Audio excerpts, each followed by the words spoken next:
1절로 4절 말씀, 신약성경 300년, 고린도후서 13장 1절로 4절입니다. 한 절씩 말씀 받겠습니다. 내가 이제 세 번째 너희에게 갈 터이니 두세 증인의 입으로 말마다 확정하리라. 내가 이미 말하였거니와 지금 떠나 있으나 두 번째 대면하였을 때와 같이 전에 죄지은 자들과 그 남은 모든 사람에게 미리 말하노니 내가 다시 가며 용서하지 아니하리라. 이는 그리스도께서 내 안에서 말씀하시는 증거를 너희가 구함이니 저가 너희를 향하여 약하지 않고 도리어 너희 안에서 강하시니라.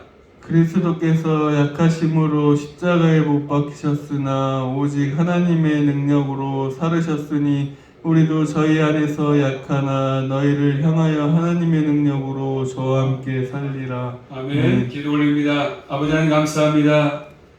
오늘 밤도 불러주시고 또 주 앞에 찬양과 또 기도로서 또 주님과 대면하게 하신 아버지 감사합니다. 이 한산 주의 말씀을 들을 터인데 아버지께서 말씀을 통해서 역사하시고 또 말씀 가운데 저희들 잘 올바른 말씀을 옳게 분별하게 하시고 우리 마음 신비에 잘 새겨져서 주 앞에 하는 그날까지 우리 모두가 믿음의 삶을 살기 원합니다. 늘 말씀에 순종의 늘 삶을 살기 원합니다. 날마다 주님께서 우리 모두를 기억하셔서 이 땅을 살 동안에도 영육간에 강건하게 하시고 또 주의 보호하심과 인도하심으로 끝까지 주님을 잘 섬길 수만 있도록 선한 싸움을 싸울 수 있도록 믿음을 잘 키워갈 수 있도록 함께하게 주시옵소서. 특별히 우리 청년과 또 청년을 기억해 주셔서 직장생활 가운데 붙들어 주시고 보호하셔서 직장을 인정받게 도와주시고 날마다 피곤치 않도록 강건하게 붙들어 주시옵소서. 늘 주의 죄를 사모할 때마다 또 말씀을 들을 때마다 믿음을 성장케 하셔서 아버지 앞에 귀하게 쓰임만을 일꾼 눌러 든든하게 세워주시옵소서. 예수 그리스도 이름으로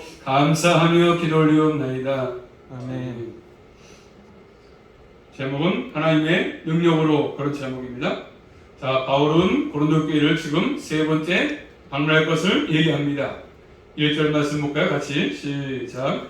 내가 이제 세 번째 너희에게 갈 터이니 두세 증인의 입으로 말마다 확정하리라. 아멘. 자, 바울은 세 번째 방문할 것을 얘기합니다. 내가 이제 세 번째 임박한 세 번째 방문이지 않습니까? 너희에게 갈 터이니 너희에게 갈 것이다, 이렇게 말씀하죠. 자, 두 번째 방문에 대해서 말씀해. 두 번째 방문은 자, 앞에 넘겨서 2장 가서 보시면 자, 앞에서 말한 것처럼 두 번째 방문에 대해서 두 번째 방문할 때는 2장 1절 말씀, 2장 1절입니다. 시작. 내가 다시 근심으로 너희에게 나아가지 않기로 스스로 결단하였노니. 자, 두 번째 방문할 때 어떻게 갔습니까? 근심했죠. 그렇죠? 그때 방문은 근심에 방문했죠. 근심 가지고 근심하면서 방문했어요. 두 번째 할 때는 근심 가진 방문. 고통스러운 방문이었습니다. 근심까지 갔으니까. 이유는 뭐예요? 이유는 고린도 교회에 많은 사람들이 하나님의 뜻과는 다른 길을 걷기 때문에, 말씀 따라 걷지 않고 인간의 방법에 따라서 길을 걷기 때문에 결국 바울은 근심하면서 두 번째 방문했습니다. 자, 바울은 그들의 죄에 대해서 강한 책망했죠. 책망을 해야 되는 것이고, 또 고린도후서에 마찬가지지만 책망의 내용이 나오지 않습니다. 책망의 내용이. 바울은 그런 상태에서 방문하기를 원하지 않았습니다. 내가 갈 터이니까 갈 때는 이제는 두 번째처럼 근심하지 않고 너희가 하나님께로부터 책망받지 않고 믿음에 바로 서기를 원한다, 그런 것이죠. 자, 첫 번째 바울은 권세를 말하는데, 권세. 1절에서 바울은 세 번째 방문 계획을 말하면서 이제 두세 증인의 입으로 말마다 확정한다 말씀합니다. 결국 주의 말씀의 원칙을 따라서 행한다, 그런 의미거든요. 자, 구약성을 찾아보고 있습니다. 구약 신명기 말씀 보시면 신명기 19장 15절 말씀.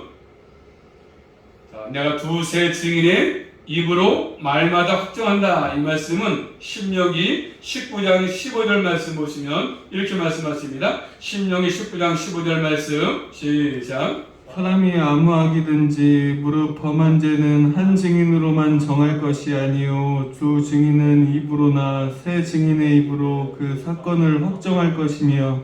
아멘. 자, 사람이 아무 악이든지 뭐를 범한 뒤에는 한 증인으로만 정할 것이 아니다. 한 사람 가지고는 안 되니까, 그래서 충분치 않으니까 증인의 두세 증인, 두 사람이나 세 사람 증인의 입으로나 또 세 증인의 입으로 그 사건을 확정해라. 잘못 죄졌으면 한 사람이 합격하지 말고 한 사람, 두 사람, 세 사람까지 물어서 그런 모든 죄를 확정하라 이렇게 말씀하십니다. 그래서 고발은 두 사람 이상의 증언이 있어야 되는 것이죠. 그렇게 해가지고 지금 죄에 대해서는 아주 하나님은 신중하게 처리하시면서 죄악이 드러나면 반드시 처벌하십니다. 두세 증인도 죄를 드러내가지고 그게 확실하다면 죄를 반드시 하나님이 처벌하지 않습니까? 자, 주님께서 이 말씀을 교회에 적용하시는데, 교회에, 자, 신약성경 말씀 볼까요? 마태복음 말씀 보시면 마태복음 18장 보시면, 자, 이 말씀을 주님께서 교회에 적용하시는데, 마태복음 18장 15절부터 17절 말씀 보십니다. 한번. 마태복음 18장 15절 10절 말씀. 네, 형제가 시작. 내 형제가 죄를 범하거든 가서 너와 그 사랑과만 상대하여 권고하라. 만일 들으면 내가 내 형제를 얻을 것이요, 만일 듣지 않거든 한두 사람을 데리고 와서 두세 증인의 입으로 말마다 증언케 하라. 만일 그들의 말도 듣지 않거든 교회의 말하고 교회의 말도 듣지 않거든 이방인과 세력같이 여기라. 이렇게 말씀하고 있습니다. 두세 증인은 진실을 밝히는데 도움이 되니까, 도움. 그래서 교회가 문제가 있어가지고 분열이 있을 때는 더욱더 그러지 않습니까? 한 사람만 듣고 하면 안 되고, 그렇죠? 두 사람, 세 사람까지 말을 들어보고 모든 사건을 잘 정확하게 판단해라. 이렇게 말씀하는 것이잖아요. 바울은 진실을 밝히겠다 말씀하는 것입니다. 죄를 범한 사람들이 회개했는지, 또 바울을 비방했던 그 사람들이 증인들을 통해서 확인해 보겠다는 것이죠. 바울의 비방했던 사람들, 바울에게 결국 사람을 통해서 한 사람만이 아니라 두 사람을 통해서 한번 들어보겠다는 것이죠. 확정하겠다는 것입니다. 확인을 해보겠다는 것이죠. 내가 가짜서든지 진짜인지. 자, 그러면서 바울은 뭘 말씀하죠? 7이야, 7이. 잘못이 드러났으면 7이 한다, 7이. 2절 말씀, 본 말씀 2절입니다. 시작. 내가 이미 말하였거니와 지금 떠나 있으나 두 번째 대면하였을 때와 같이 전에 죄 지은 자들과 그 남은 모든 사람에게 미리 말하노니 내가 다시 가며 용서하지 아니하리라. 아멘. 내가 이미 말하였거니와, 이미 말했다. 경고의 말이겠죠? 지금 내가 떠나 있으나 두 번째 대면했을 때와 같이 전에 죄 지은 자들과 그 남은 모든 사람에게 미리 말한다. 내가 다시 가면 용서하지 않을 것이다. 그러니까 내가 가기 전에 너희 모든 지역이 있으면 용서하고 회개하고, 그렇죠? 하나님께 회개하고 믿음 가운데 바로 서 있어라. 내가 다시 갈 때 근심으로 가지 않게 해라. 그런 것이잖아요. 용서하지 않겠다. 이 말씀은 뭡니까? 징계유치를 하겠다는 것이죠. 징계유치.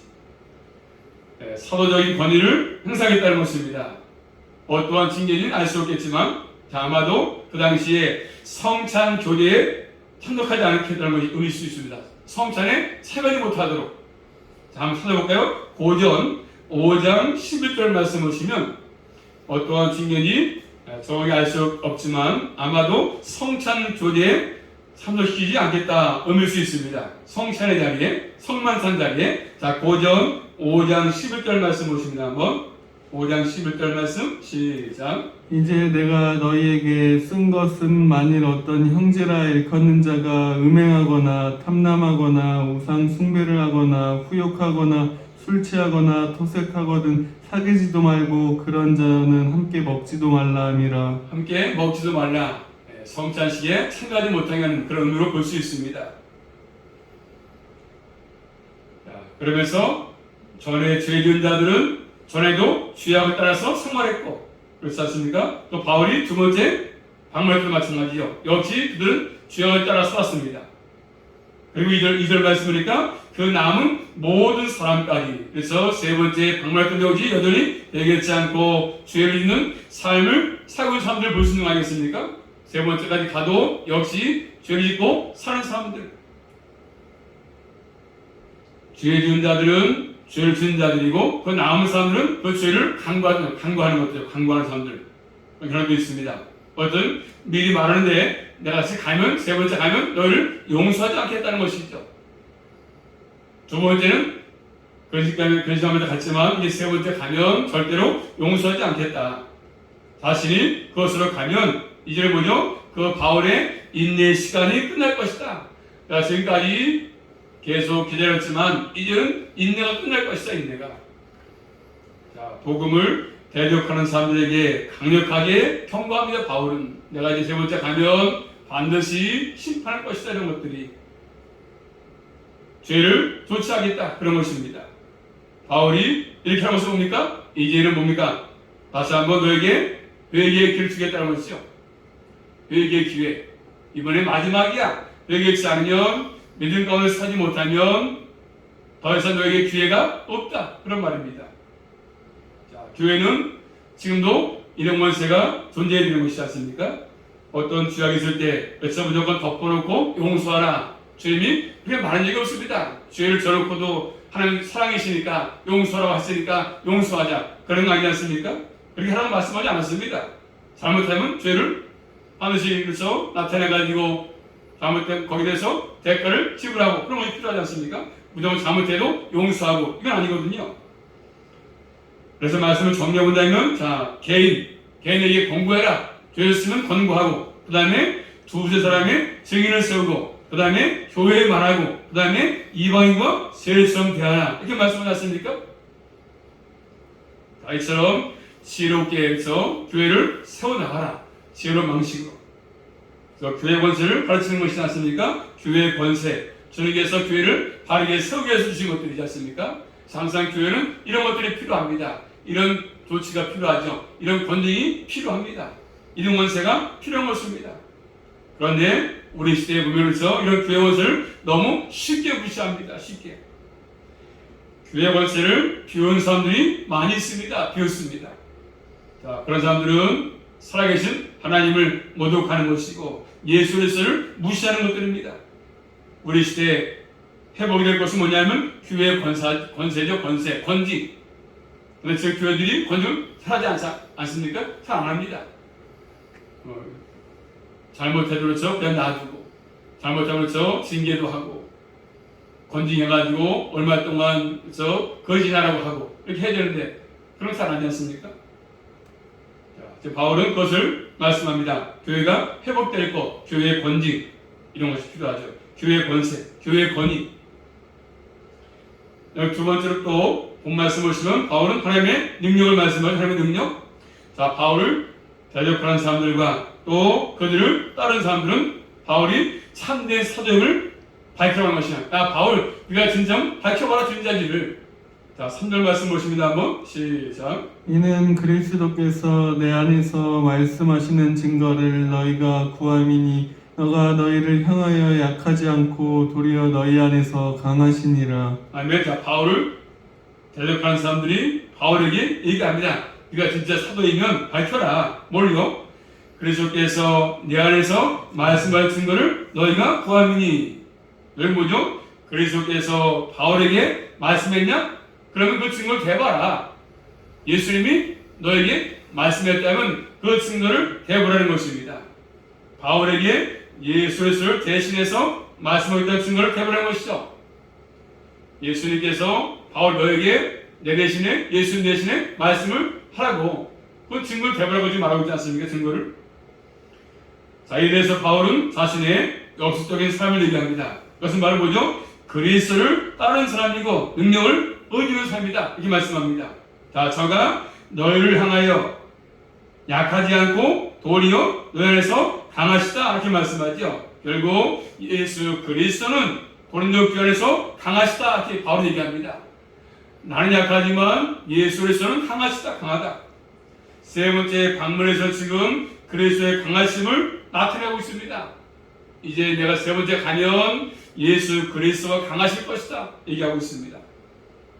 자, 그러면서 그 이유를 말씀하죠. 자, 4절 말씀 4절입니다. 시작. 그리스도께서 약하심으로 십자가에 못 박히셨으나 오직 하나님의 능력으로 살으셨으니 우리도 저희 안에서 약하나 너희를 향하여 하나님의 능력으로 저와 함께 살리라. 아멘. 자, 말씀 잘 보시면 본래 예수 그리스도는 약하신 분이 아니십니다. 않습니까? 능력 있는 분이시고 강하신 분이십니다. 예수님을 말씀으로 산도한 분이시지 않습니까? 하나님과 동등한 영광과 권세를 가지신 분이 예수 그리스도 아니겠습니까? 자, 그럼에도 불구하고 이 땅에 육신을 입고 오셨습니다. 성육신. 자, 빌립보서 말씀 보십니다. 신약성경 빌립보 2장. 자, 우리 주님은 약하신 분도 아니시고 능력도 있고 강하신 분이신데 세상을 창조하신 분이신데 하나님과 동등한 분이신데 영광과 권세가 그런데 이 땅에 오실 때 육신을 입고 오셨습니다. 빌립보서 2장 7절 8절 말씀 보십니다. 한번 시작. 오히려 자기를 비어 종의 형체를 가져 사람들과 같이 되었고 사람의 모양으로 나타나셨음에 자기를 낮추시고 죽기까지 복종하셨으니 곧 십자가의 죽으심이라. 아멘. 그렇죠? 그분은 강하신 분이시지만 이렇게 불구하고 약한 모습으로 이 땅에 오셨다고 말씀하십니다. 약한 모습을 나타냈습니다. 그 약하심을 가장 현저하게 보인 것이 뭐죠? 십자가 사건이죠. 가장 약한 모습으로 가장에서 그런 모습으로 나타내 보인 사건이 십자가에 못 박힌 것입니다. 그렇지만 십자가에 못 박히신 예수 그리스도를 하나님이 다시 삶 안에 살렸습니다. 뭘로요? 하나님의 능력으로 예수 그리스도를 살리셔가지고 부활했습니다. 이것이 십자가의 원리죠. 십자가의 원리. 그래서 십자가에 죽으신 예수 그리스도는 볼 때 나약하게 보였지 않습니까? 야, 성령의 능력이 없어? 야, 한마디 말도 없이 저렇게 십자가에 서참하게 돌아가시는구나. 저분은 예수님이 아니구나. 저분은 신이 아니구나. 하나님이 아니시구나. 그게 다 봤죠. 약하게. 나약하게 보였습니다. 그렇지만 하나님의 뜻에 대한 온전한 순종 아닙니까? 온전한 순종. 그래서 이 십자가의 도는 하나님의 능력의 능력. 자, 고전 말씀 1장 18절 말씀 보시면 세상 사람들에게는 약하게 보이고 실패한 것처럼 보이지만 그 십자가의 도는 하나님의 능력의 능력. 고린도전서 1장 18절입니다. 시작. 십자가의 도가 멸망하는 자들에게 미련한 것이요 구원을 얻는 우리에게 하나님의 능력이라. 아멘. 그렇죠? 우리는 그 십자가 원리가 도가 하나님의 능력이죠. 능력. 또 10장 4절 5절 말씀 보시면 10장 4절 5절입니다. 시작. 10장 다 같은 신령한 음료를 마셨으니 이는 저희를 따르는 신령한 반석으로부터 마셨음에 그 반석은 곧 그리스도시라. 그러나 저희의 다수의 하나님이 기뻐하지 아니하신 고로 저희가 광야에서 멸망을 받았느니라. 자, 말씀한 대로 하나님은 철저하게 하나님의 뜻에 따라서 온전히 순종했던 그런 강하신 분이었습니다. 그래서 결국 예수 그리스도께 복종하게 하는 그래서 그런 능력, 강한 능력이고 힘있는 분이었습니다. 이 십자가의 도가에서 얼마나 지금도 전 세계에 퍼져서 많은 사람들이 도 앞에 무릎 꿇고 주님을 경배하고 주님을 섬기지 않습니까? 지금도 신앙 고백하지 않습니까? 전능하사 전능하신 아버지를 믿는 그런 신앙으로 나타내 보였습니다. 지금 바울은 자신은 예수 그리스도를 내가 다른 삶을 내가 산다 이렇게 말하는 것입니다. 사도 바울도 연약한 삶의 길을 걸었습니다. 그렇지만 그 바울의 연약함을 통해서 하나님의 능력이 더욱 빛나게 나타났지 않습니까? 다메섹 도상에서 주님 만나니까 연약했던 바울이 그래서 결국 주의 영광을 드러냈습니다. 세상으로 볼 때는 바울은 연약하게 보이지 않습니까? 그렇지만 그 가운데 결국 예수 그리스도를 위해서 사는 길은 뭡니까? 하나님의 능력이죠. 능력이 함께하니까 결국 바울을 통해서 바울은 연약한 그릇이었지만 도구였지만 결국 하나님이 사용하시니까 그 위대한 인물로서 신약을 13권에 썼던 그런 인물이 되었던 것입니다. 하나님은 연약한 도구를 사용하시는 분이죠. 만물의 주인 그분께서 약한 자를 들어서 강하게 사용하시는 것들입니다. 그래서 항상 바울에게 많은 고난권이 있었지만 예수를 통해서 결국 주님과 함께하기 때문에 결국 능력의 종으로서 일을 많이 했던 것입니다. 그래서 4절 말씀 보시면 다시 한번 4절입니다. 시작. 그리스도께서 약하심으로 십자가에 못 박히셨으나 오직 하나님의 능력으로 서르셨으니 우리도 저희 안에서 약하나 너희를 향하여 하나님의 능력으로 저와 함께 살리라. 아멘. 하나님의 능력으로 말미암아서 예수와 함께 살 것이다 이렇게 말씀합니다. 우리도 예수와 함께 살지 않습니까? 예수 죽을 때 같이 죽었고 살 때 같이 부활 때 같이 살아났습니다. 그래서 바울은 예수 그리스도를 위해서 많은 고난 가운데 사역했지만 일했지만 하나님 능력으로 그 사역을 감당했습니다. 바울의 힘이 아니라 바울의 어떤 지혜가 아니었고 하나님이 능력으로 그 일을 잘 감당했던 것이죠. 그래서 바울의 역설적인 삶은 예수께서 말씀했다는 큰 증거가 되는 것입니다. 지금도 예수 그리스도는 부활하셔서 지금 하나님 보좌편에 앉아 계시면서 지금도 능력과 권위를 가지고 전 세계를 다스리십니다. 그래서 바로 순종치 아니했던 고린도 교회에 바로 이 능력과 권위를 나타낼 것을 지금 바울은 시사하는 것들이죠. 그렇기 때문에 말씀에 순종함이 있어야 한다는 것입니다. 바울이 지금 고린도 교회 세 번째 방문할 때 이런 것들을 지금 얘기합니다.